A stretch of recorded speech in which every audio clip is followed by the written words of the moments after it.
Hi guys, এখন সময় 6:50 সন্ধ্যাবেলা। বাট আলো দেখে বোঝা যাচ্ছে না হয়তো সন্ধ্যাবেলা। আমি মাত্র কাজ শেষ করে একটু বের হলাম যে সন্ধ্যাবেলার দিকে ওয়েদারটা একটু ভালো থাকে, যদিও লাস্ট কয়েক সপ্তাহ ধরে অনেক গরম। বাট এই সময়টাতে একটু ওয়েদার ঠান্ডা হওয়া শুরু করে এবং এই সময়টাতে সূর্যের ভালো আলো পাওয়া যায় শ্যুট করার জন্য। তো ভাবলাম কোথায় যাওয়া যায় আমাদের ডায়েরির একটা পাতা লিখতে।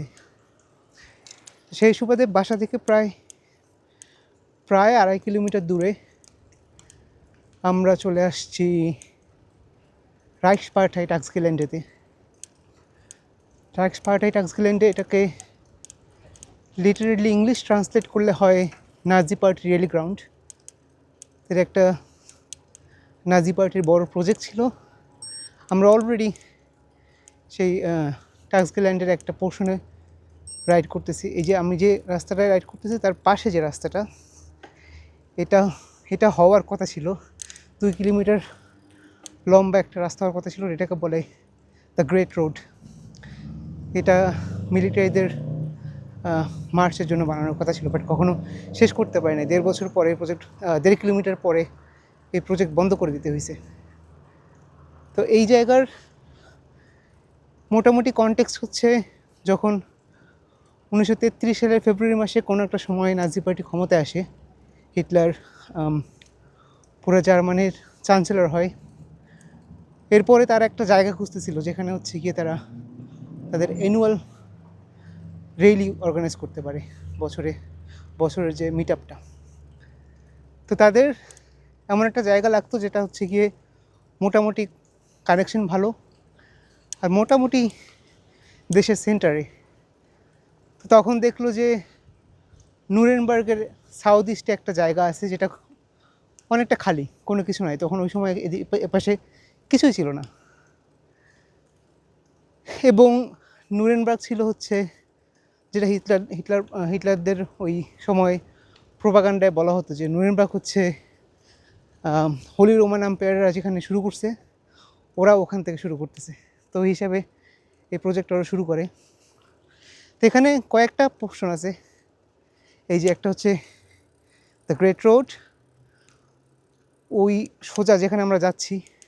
আমরা আজকে হচ্ছে গ্রোসার ডুসেন্টাইজ যে লেকটা আছে, যার পাশে ওদের নতুন কংগ্রেস হলটা হওয়ার কথা ছিল, ওটাও অর্ধেক হয়ে পড়ে আছে। ওটা একটা বাইক রাইড দেবো সুন্দর করে। ওইটা একটা পোর্শন। আর একটা এই রেলি গ্রাউন্ডের প্রজেক্টের মধ্যে ছিল জিপলিন ফিল্ড, আর হচ্ছে একটা স্টেডিয়াম বানানোর কথা ছিল যেটা একদমই বানাতে পারে নাই। আর ওই সাইডে হচ্ছে গিয়ে লুইটপোল্ড হাইনে ওই হচ্ছে প্রথম এগুলো সব বানানোর আগে প্রথম রেলি অর্গানাইজ করছিল, বাট পরে ওইটা ওদের পছন্দ হয় না, বিশেষ করে হিটলারের পছন্দ হয়নি ডিজাইনগুলো। পরে ওরা এখানে মেগা প্রজেক্ট শুরু করে। তো আমরা চলে আসছি প্রায়। এই পাশের লেকটা হচ্ছে ক্লাইনে ডুসেন্টাই, এই পাশেরটা হচ্ছে গ্রোসার ডুসেন্টাই। তো গ্রোসার ডুসেন্টাইয়ের পাশে ওরা কংগ্রেস হলটা বিল্ড করে। আমরা এখান থেকে একবার কংগ্রেস হলটা দেখব, দেন আমরা দেখি কংগ্রেস হলের ভিতরে ঢোকা যায় কিনা।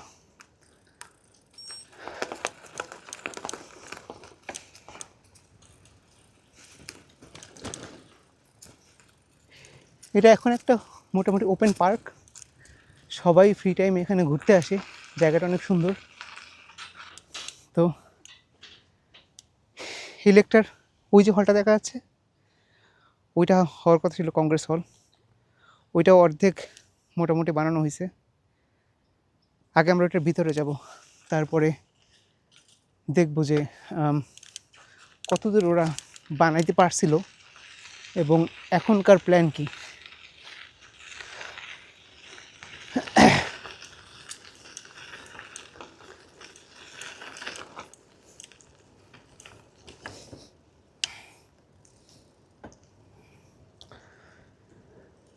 আজকে মোটামুটি একদম সব নিরিবিলি, এবং এইসব রাস্তা আসলে সাইকেল রাইড করে মজা আছে। মানে একটা ঠান্ডা বাতাস, সারাদিন অনেক গরম গেছে, আজকে মনে হয় 33 থেকে 36 ডিগ্রি সেলসিয়াস তাপমাত্রার মতো ছিল সারাদিন, বাট এখন মোটামুটি সব কিছু স্টেবল। এই যে এটা এটা হচ্ছে 1.5 কিলোমিটার পর্যন্ত এই রাস্তাটা ওরা কমপ্লিট করতে পারছে, কিন্তু কথা ছিল 2 কিলোমিটার। এই পুরো প্রজেক্টটা হচ্ছে প্রায় 11 স্কোয়ার কিলোমিটারের মতো, এবং হিটলারের যে মেইন আর্কিটেক্ট উনি আসলে অনেক মাথা খাটাইছে এই প্রজেক্টের উপরে। ইভেন এই যে এই টাইলসগুলোর সাইজ এমনভাবে বানাইছে যখন হচ্ছে সৈন্যরা আর কি মার্চ করতো, এরকম ওদের 2টা স্টেপে একটা টাইলস কমপ্লিট হতো, এরকম মেজারমেন্ট করে বানাইছে। এবং প্রত্যেকটা টাইলস একদম চেস বোর্ডের মতো কালার করে। তো ওদের একটা ইমাজিনেশন ছিল যে যখন ওরা এখানে প্যারেড করবে তখন যেন অনেক সুন্দর লাগে। তো এখানে কখনোই কোনো প্যারেড হয় নাই। এখন এই জায়গাটা হচ্ছে গাড়ি পার্কিংয়ের জন্য ইউজ হয় ম্যাক্সিমাম সময়, আর বছরে একটা সময় হচ্ছে ফল্ক ফেস্ট হয় এখানে। এছাড়া এই জায়গাটা আসলে, এই রোডটা আসলে কখনো ইউজ হয় নাই। যদি দেখা যায় কংগ্রেস হলটা কত সুন্দর করে গোল করে বানানো হয়েছে।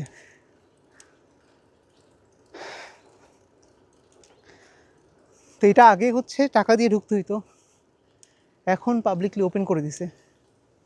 আমরা ভিতরে দেখব তাদের আনফিনিশড আর্কিটেকচার।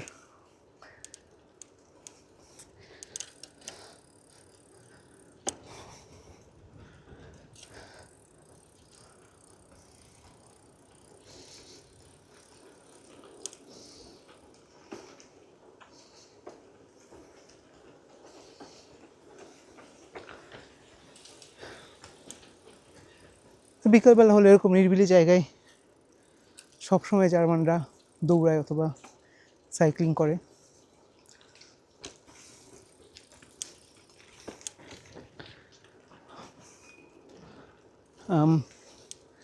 ইভেন উইকেন্ডে এখানে দেখা যায় অনেক মানুষ পিকনিক করে, ফ্যামিলির সাথে টাইম স্পেন্ড করে।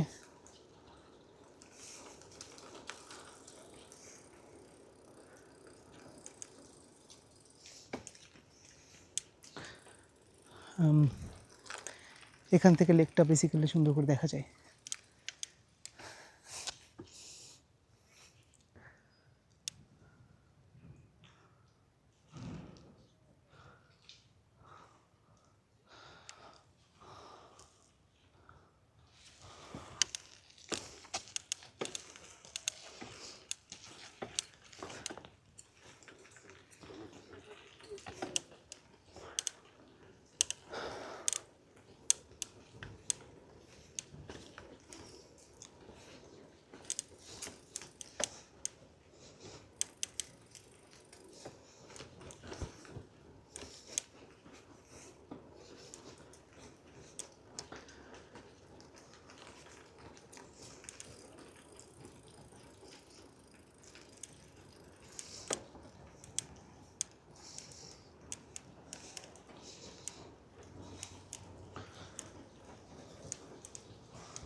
এটা একটা এন্ট্রি, আমরা এখান থেকেই ঢুকবো।